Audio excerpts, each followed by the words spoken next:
3, 2, 1. You ready? You're listening to the Real Pineapple Podcast Network.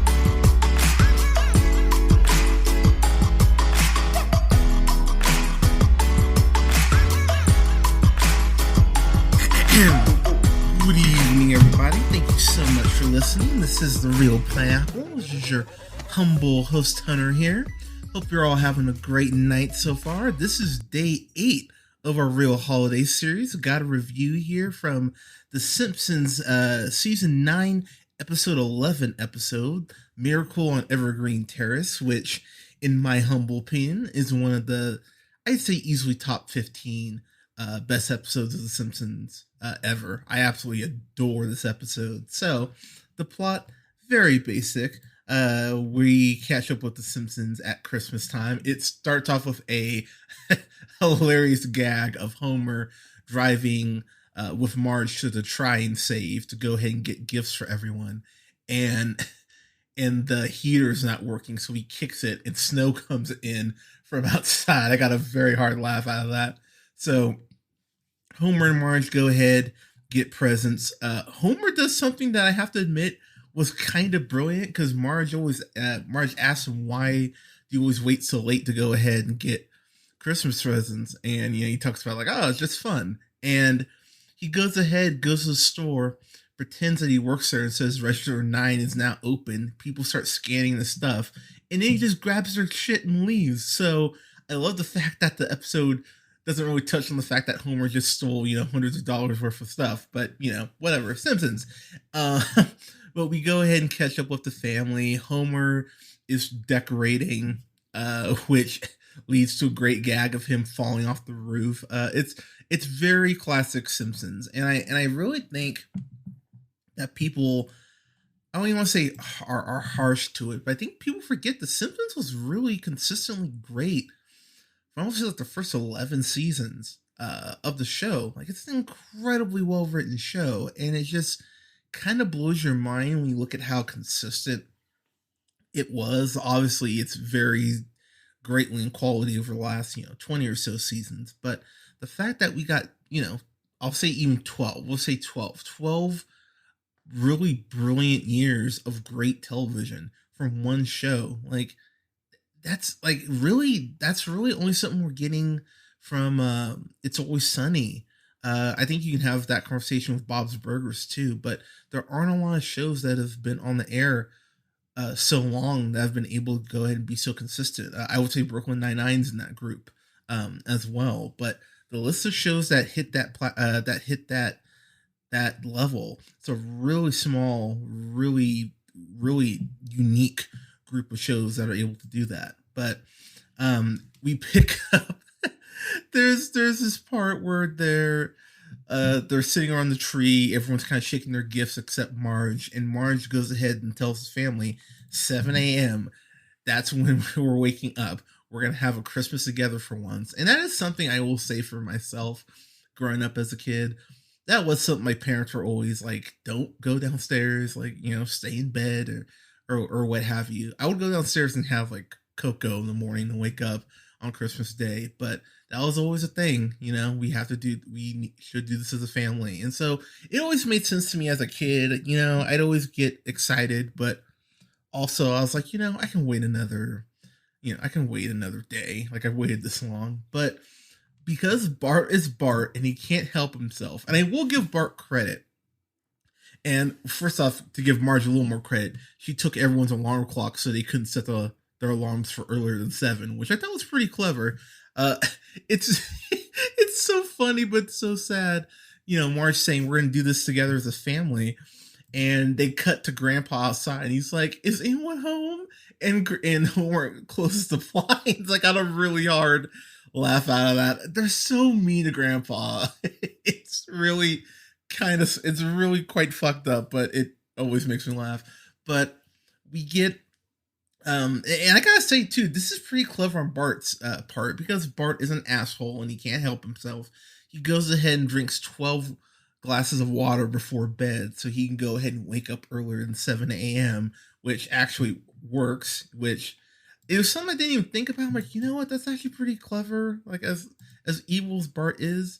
So Bart wakes up earlier than everyone, and of course he's like, "Oh, sweet! I can go ahead and find out what I got." So he got some money from Aunt Selma, which I always love as a kid when people give me money. It's like, you understand me. Don't overthink it on gifts. Just give me cold hard cash. I'd always love when I got that.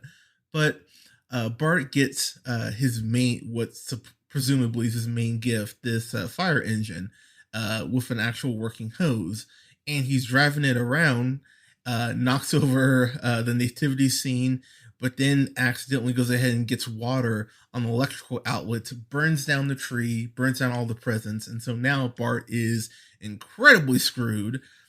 And so the family comes down and they freak out and they're like, "Oh my god, what happened to Christmas?" And Bart, of course, lies because he's an asshole. And I gotta say for myself, I did always find Bart funny as a kid, but I almost look at Bart the way I look at Viva La Bam. If you guys remember that show, Viva La Bam was always funny to me when I was 12. I can still laugh at Bart now, but the point being, I remember Viva La Bam. I just thought Bam and his friends were hilarious. And now looking back on it, I'm like, wow, Bam was a child who was enabled by his friends. And just because he's rich, he can do whatever the fuck he wants. And oh my God, what a terrible message that is for teenagers. Bart really is that kid. The only reason I find Bart funnier is because he just has better jokes than Bam does. Because, Bam Margera is Bam Margera. But some of these times, sometimes when I go back and I watch certain episodes, I'm like, wow, Bart really is a monster, and he really does deserve Principal Skinner always putting him in detention, and Mrs. Krabappel always giving him F's. Like, Bart's an evil child. Like, he's basically Macaulay Culkin in The Good Son. But Bart lies to his family, says, "Hey, we were robbed, and so Christmas is ruined." And so the town, as terrible of a place as Springfield can be, I did appreciate the fact that they all really come together to help the Simpsons and help them feel better. It is really funny to me, rather messed up. They're like, "Well, we're having a bad Christmas. Let's go somewhere where we know people are miserable." So they go to the retirement home, and expecting to see all these old people sad. I'm like, that's pretty fucked up. Like, I know you're having a really shitty Christmas, but don't take it out on everyone else. But of course, this is where it gets all dicey because the whole town goes ahead and shows up, gives them money, gives them food, gives them they end up with like 15 grand. Bart's feeling, completely guilty, which you fucking should.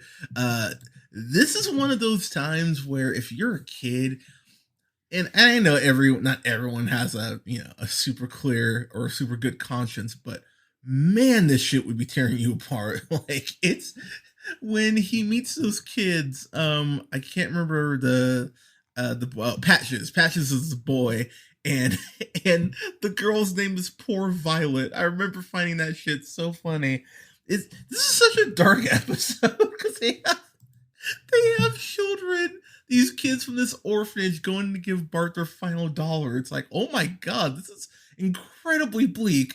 But that is the thing I actually, ironically enough, love about this episode. That Bart, because he's a jackass and can't help himself and just has to always be impatient, goes ahead and screws himself.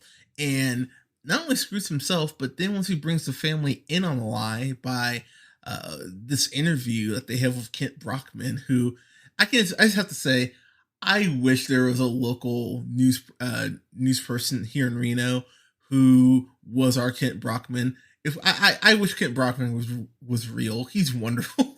Like, the man is so shameless in the way he will exploit anyone in that town for an Emmy. It's almost inspiring how evil he is. But I love how this episode ends with the Simpsons having lost everything because of Bart. But at the end of the day, that they have each other. At the end of the day, that is the message of this.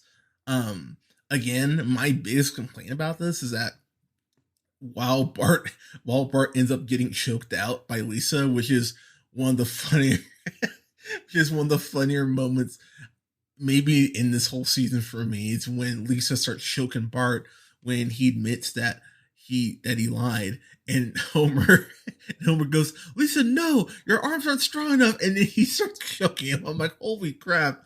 It's it's amazing. It's amazing how well the show works when it works. But getting my final thoughts, really outside of the episode, just not for me punching Bart enough.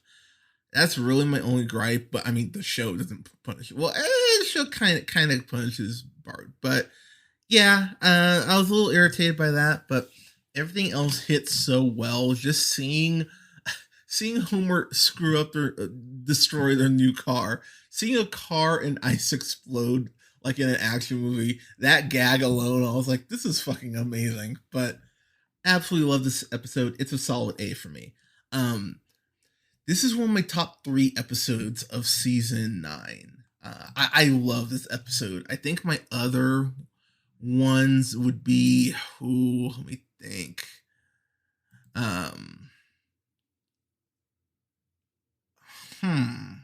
So I'm thinking of what my favorite favorite episodes would be. I